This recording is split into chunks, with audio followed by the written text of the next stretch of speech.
নমস্কার বন্ধুরা, আমি কল্পনা প্রতিদিনের মতো চলে এসেছি দেখো আরেকটি ব্লগ নিয়ে। দেখো আমি আজকে কী রান্না করছি। আজকে তো সোমবার, হর হর মহাদেব। এবার দেখো কি রান্না করলাম। এই দুদিন তো রান্নাই করার সময় পাইনি, কমপ্লিট হয়নি। এই দেখো এখানে আলু সিদ্ধ ভাত করে নিয়েছি, এক হাঁড়ি আলু সিদ্ধ ভাত করেছি। আর এখানে করেছি দেখো, এই যে এই ডালটা আমার ছেলে করেছে।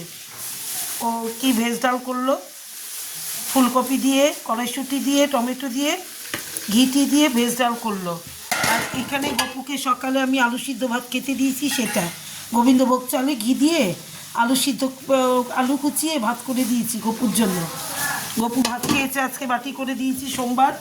হ্যাঁ, আগে রোজ দিতাম, এখনই দিতে পারি না।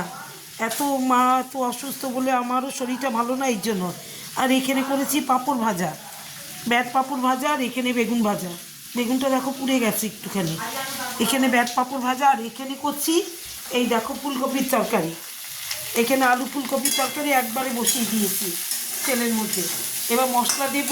এই দেখো আলু ফুলকপিটা আগে গরম মশলা, জিরে ফোড়ন দিয়ে, তেজপাতা দিয়ে একবারে বসিয়ে দিয়েছি। এবার মশলা দেব, এই যে জিরে আর আদাটা কুড়িয়ে নিয়েছি, আর জিরের গুঁড়ো আর ধনে গুঁড়ো দেবো।